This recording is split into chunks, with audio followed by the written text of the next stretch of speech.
Hi, this is Adam Simmons from Project Geospatial, and we're back starting off our third season. Hopefully, we'll keep it going this time around.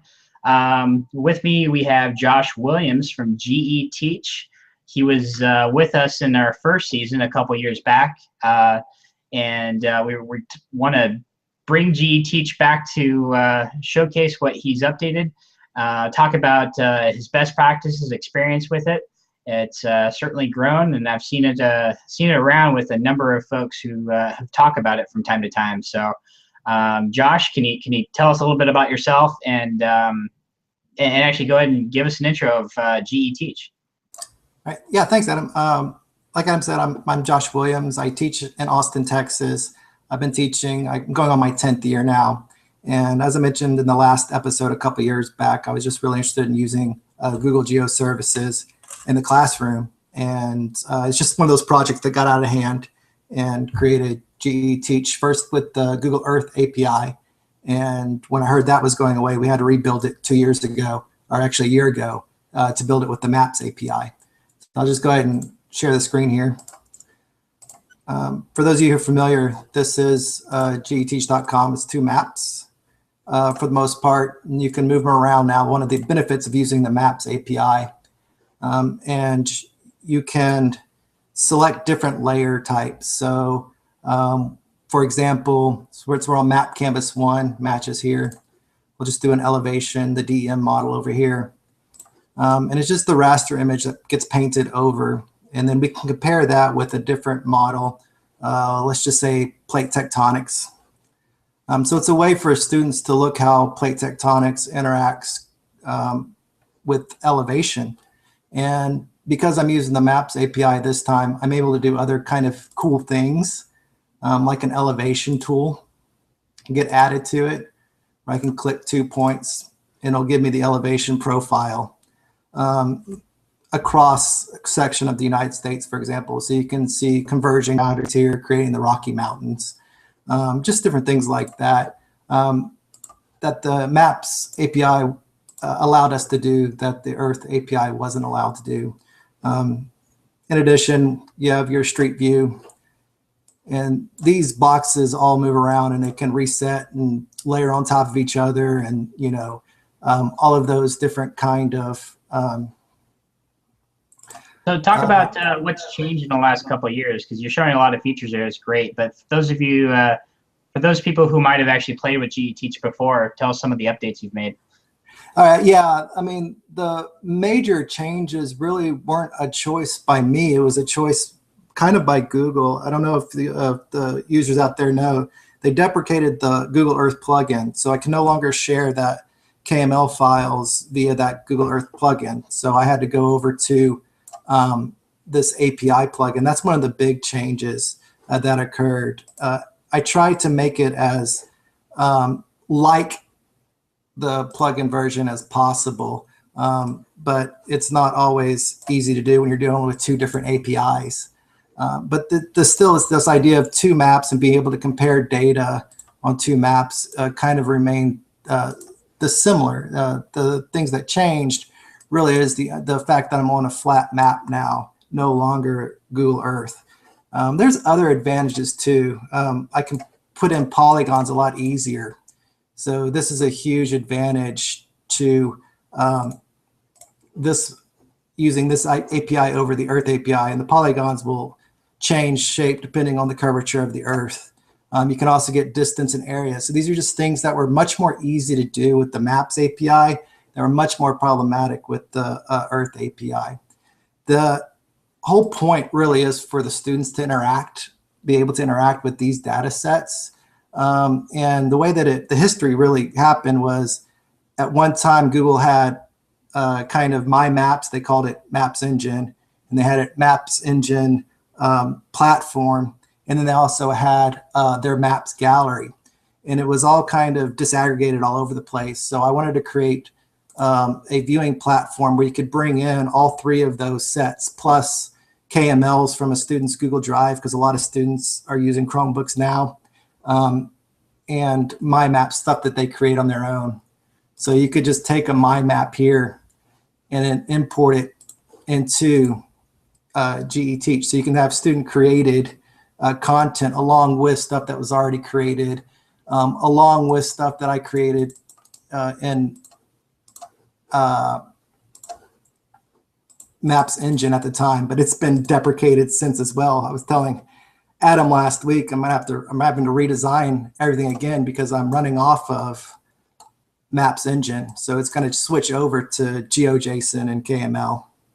So I noticed in your menu, you had a Google Drive option to connect things. What would that enable? Could people access Fusion tables and things like that, or? No, it's just if you upload a KML into Drive, you can import it into GE Teach. Drive, the URL itself, that shared link, is not the direct link. So what it does is it creates the direct link for the KML and it allows you to import that KML into the Maps API. Oh, great. Awesome. So, and it works with all vector data. It doesn't work with rasters, though. With rasters, rasters are a different beast, right? They're always a little bit more problematic as far as painting onto a canvas. So the rasters that I'm going to have to put on there, they're hosted on Maps Engine right now, but they're going to be tiled just using good old-fashioned GDAL and tiling it out. I mean, it's the old-fashioned way of doing Google Maps. I'm not quite sure how much people understand what I'm talking about, but that's how it's going to end up working here soon.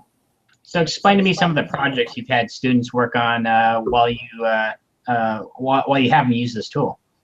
Yeah, so one of the lessons that we do that the students do as far as just looking at observations and predictions is climates.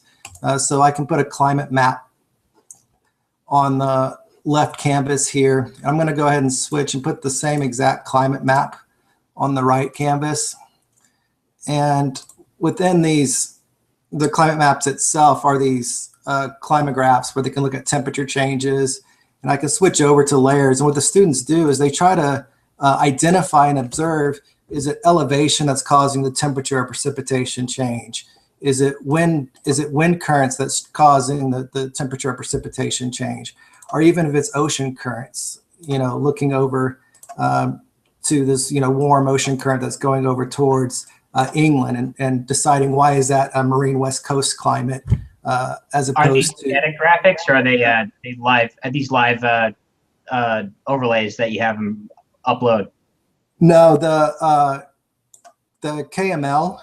I'm sorry. The image on the left, the climate graph, is actually using kind of like a GeoJSON. It's static. It's not dynamic. And this is, I painted that from NASA, from NOAA's information. Okay. No, I'm just curious. Yeah.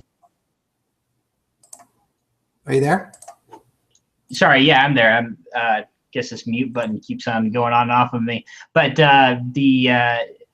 no, I'm just curious about the live data. You mentioned the KMLs and Google Drive. Have you messed around with the dynamic links at all, allowing students to upload dynamic data to showcase maybe a live example within their presentations?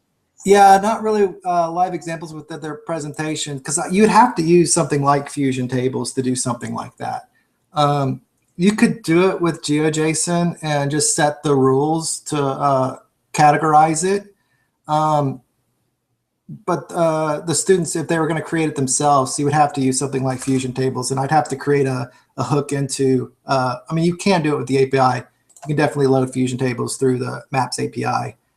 It's just something it's probably going to come sooner as I redesign it again.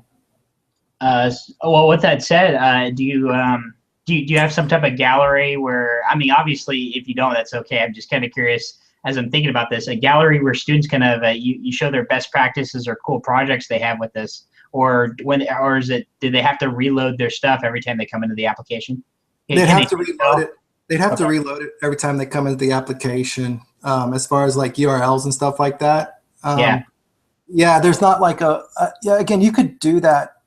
I mean, I definitely can see the advantage of hooking into Drive and doing it that way. The problem is, it really is, when it comes to education, it's sometimes just best to have the students copy and paste things in. Absolutely. I mean, it just forces them to learn it every time, not just kind of do it once and then loading it up the second time. They can't remember exactly how they did it, right? So Yeah, I mean, one of the lessons that I actually truly do enjoy, I'm going to switch back, try to switch back here. One of the lessons that I really do try to implement or try to show to demonstrate to the students is that the maps are very cool. It's just a very simple way to demonstrate information. The hard part is actually getting the data and cleaning your data to the point where it shows correctly or accurately onto some sort of visual representation. I've been to a lot of professional developments where people have shown me a spreadsheet and it's like, why isn't this working with my KML or something like that? It's like, because there's space, just simple things like there's spaces on one of the ends of your cells. You just don't have a very clean data set right there. You're confusing the machine. I don't think people understand how important clean data really is. And I try to. Yeah, no, it's something I definitely have a lot of experience with right now with open source data. I mean, I'm spending a lot of my days right now, a lot of projects at work, but I'm not going to get too much of a tangent for it. But a lot of I do a lot of data wrangling, which is just finding open source data. But a lot of the open source data you find, whether it be from trying to find power plants around the world, trying to find or trying to find world airports, world ports. At first glance, those files are available, but then also you should look at the data. A good sometimes 20 to 30% of the points on within a data set are not even accurate, not even where they're supposed to be. So you have to do a lot of cleaning up and validation of what you're finding. Not only that is they're not necessarily always in a usable format.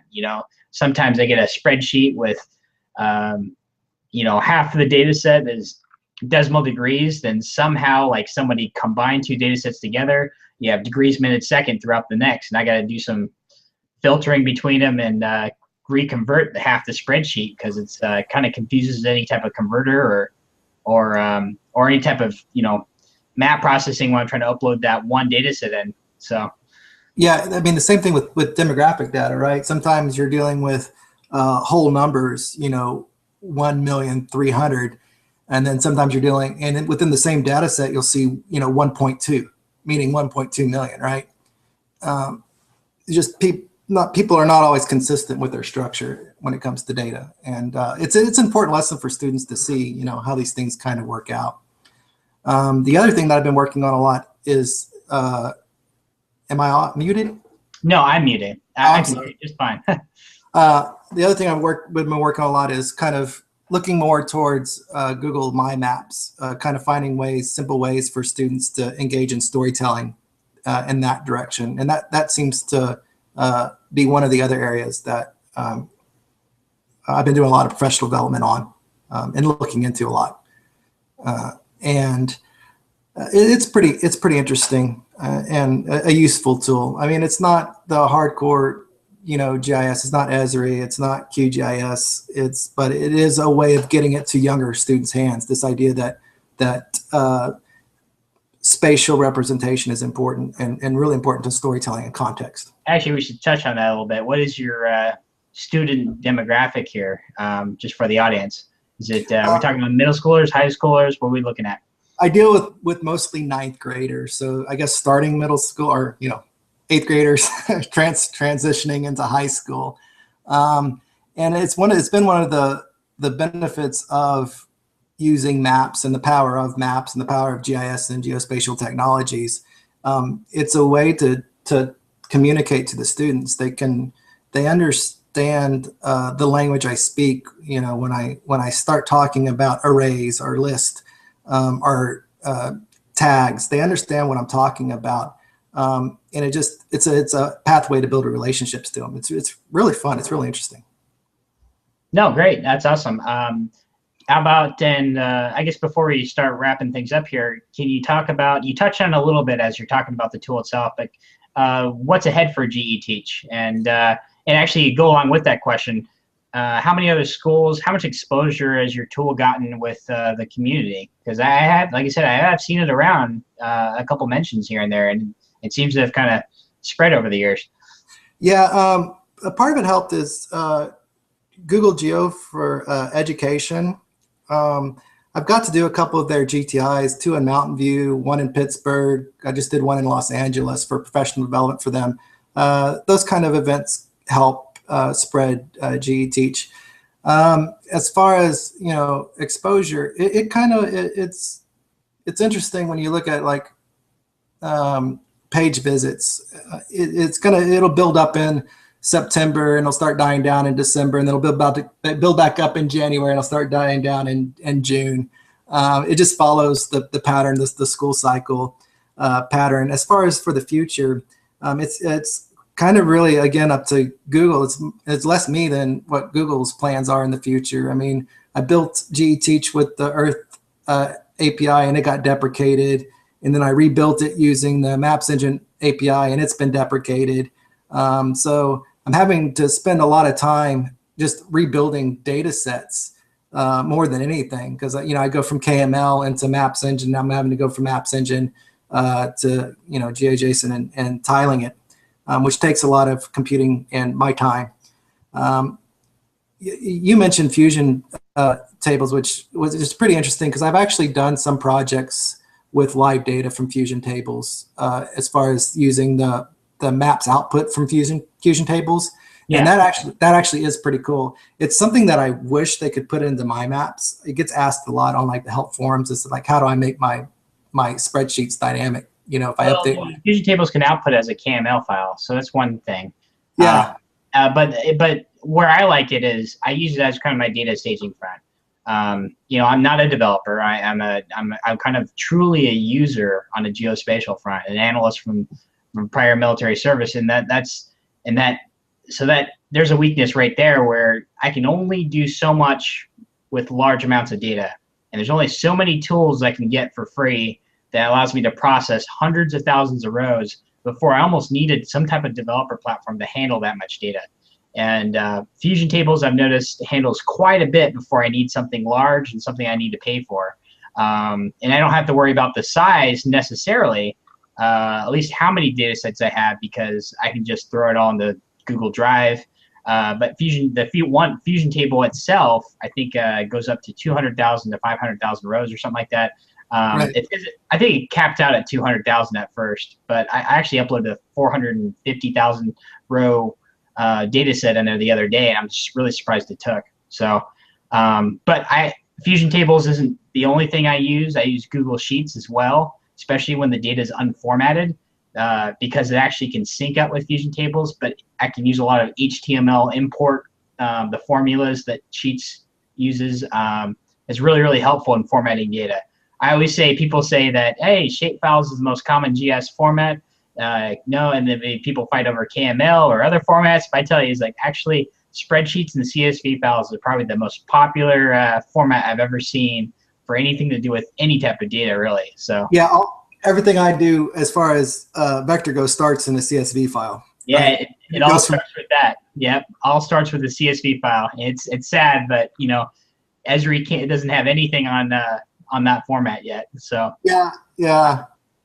My workflow itself really is CSV, and I normally go to QGIS, and then I go from there to the web format. But that's off a tangent. No, I appreciate your time showing us GE Teach. Is there anything else you want to tell us about it, or anything last minute tidbits you want to share with anybody who watches this? Not really about GE Teach. As far as my maps goes, there's a lot of questions about how do you get drive images into my maps. Again, because you're dealing with drive URLs, which are shared URLs. They're not direct URLs. And you can go to GE Teach /static street, and you can just copy and paste your shared URL in there. It'll give you the direct one, and then you can put it into my maps. It's what I've been asked the most in the last kind of 3 months of time. Okay. Just from teachers, because again, Google Apps for EDU it's huge right now in our space, and Chromebooks is huge right now in our space. So trying to get that OS and that kind of ecosystem to play nicely with other things isn't always that easy. And you bring up a good point about Chromebooks, especially with, you are using it. And it just didn't click at first. I keep on thinking, it's like, oh man, a lot of the stuff you're doing, using Google Earth, things like that. But these are all applications that don't necessarily work in Chrome OS yet. So, and I don't necessarily see it working anytime soon with Google trying to be more web-based. So, right. Yeah. It was another reason why I went to the Maps API was the Chrome OS, and I was kind of interested in cell phones. The problem with cell phones still is the limited size. When I'm comparing two maps, there's just not enough space there. No, sure. No, absolutely. Well, like I said, thank you for your time. Please feel free to share those links with us, and I can share them with the audience in the YouTube notes. And if anybody has any questions, please comment on the video, our YouTube link, and I'll share them with Josh as they come in. So once again, this is Project Geospatial. We plan on doing a lot more of these in the coming weeks, and showcasing a lot more applications, open source, data, best practices, maybe even some developer tidbits here and there from some experts down the line. So thank you very much, and signing out.